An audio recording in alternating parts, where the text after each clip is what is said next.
Welcome back, folks, to the Division II and Division III Cross Country Flow XC show. My name is Lincoln Shrike. Welcome back to another episode. It's Tuesday morning, which means it's time for the Flow XC show. And let's just get right into it. It was Division III conference weekend across the country. And you can't talk about Division III cross country without once again talking about the North Central men. They were running at the CCIW, the College Conference of Illinois and Wisconsin. Keep that in your mind.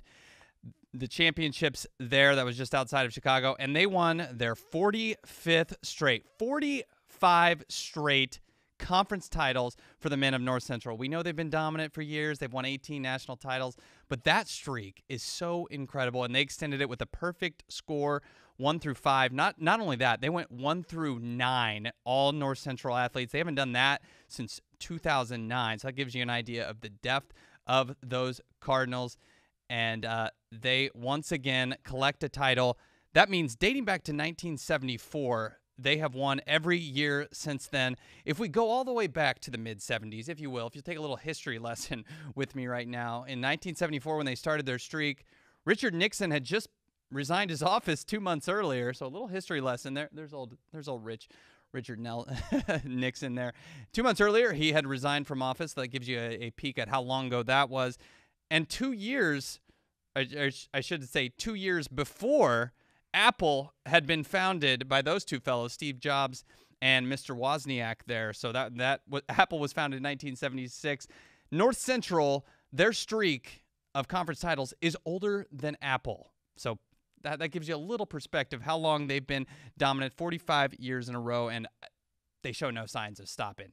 They once again proved that they're going to be impossible to beat at NCAAs, and who knows when the streak of conference titles will end. So that gives you your D3 highlight from conference weekend. On the women's side, we'll kick it over to the number 1 squad as well, the Johns Hopkins women.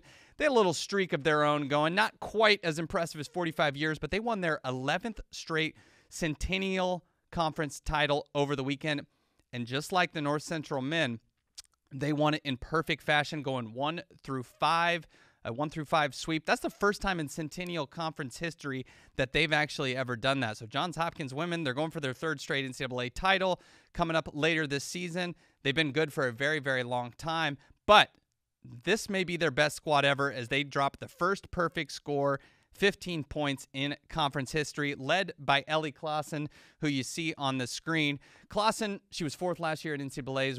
She's a known entity at that point. We know she's going to be up there at NCAAs competing for a title many, many times over, All-American now she's a senior at Hopkins. But the one thing I want to highlight as we look at the Hopkins squad is the ladies that are helping them get to this point, reach a perfect score, and be on top of the country once again. They're ladies that weren't even on the Nationals roster last year. Kaitlin Riley was 2nd to Clausen this past weekend. We also have Sam Levy, who beat Clausen a couple meets ago. Both of those ladies did not run at Nationals last year, but the depth of this Hopkins program is what is keeping them afloat year after year after year.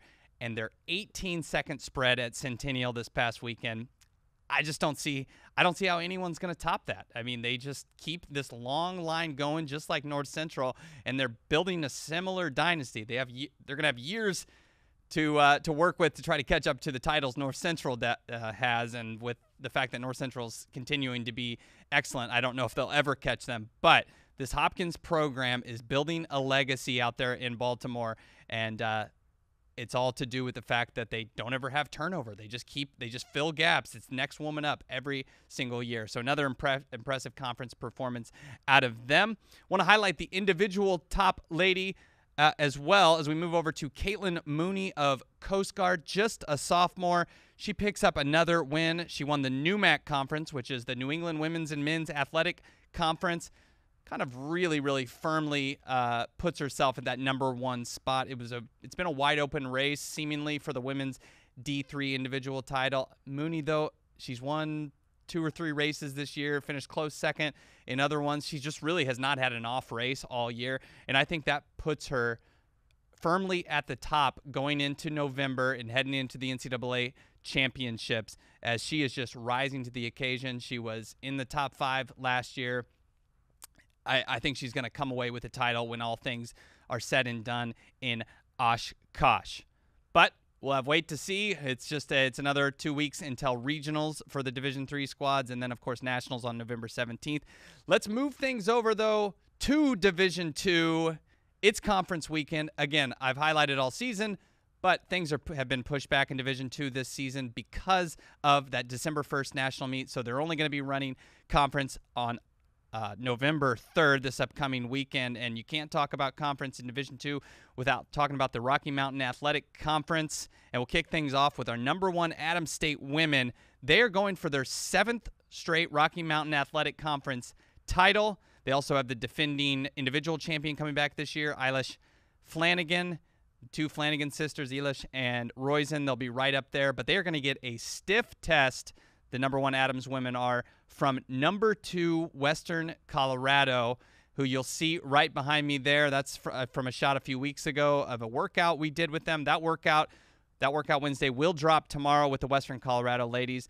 We've talked about all season how deep they are. They have the #1 overall woman in Sophie Seward. They have the #2 overall woman, Alicia Konachek, who has won 8 national titles on the track. They have a top 10 lady from last year, and Annetta Konachek, who's the sister of Alicia, and then they have another All-American, Kennedy Rufner. So those top 4 are going to go up against Adams State, and it really should be an interesting battle because, yes, Adams State has won this meet 6 years in a row, but if they go with the tendency of Damon Martin has used in the past of kind of taking a little lighter approach to conference, it could be a very close battle between them and Western Colorado. Again, we still have 4 weeks until the national meet. So, yes, you want to win that competitive of a race, #1 versus #2, but you also have to leave something in the tank for nationals, which is still, again, about a month away. So it's going to be real interesting to see how those squads go against each other this weekend. It's going to be in Denver, Colorado, so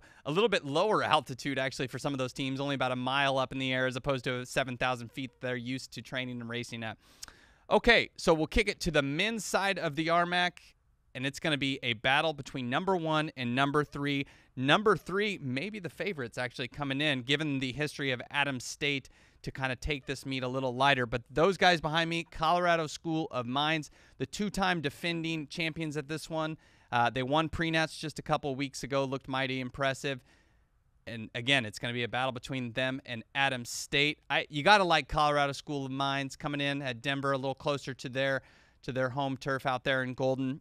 And again, they take this meet a little bit more seriously than Damon Martin's squad.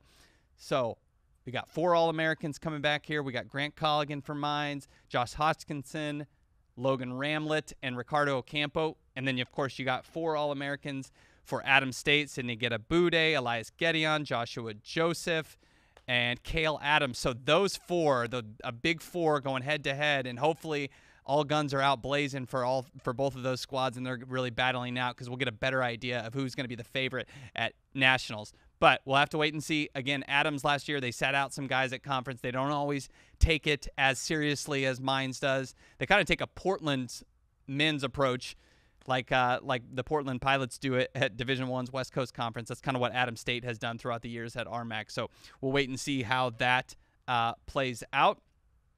But that's all we have. Do we have any Facebook comments, concerns?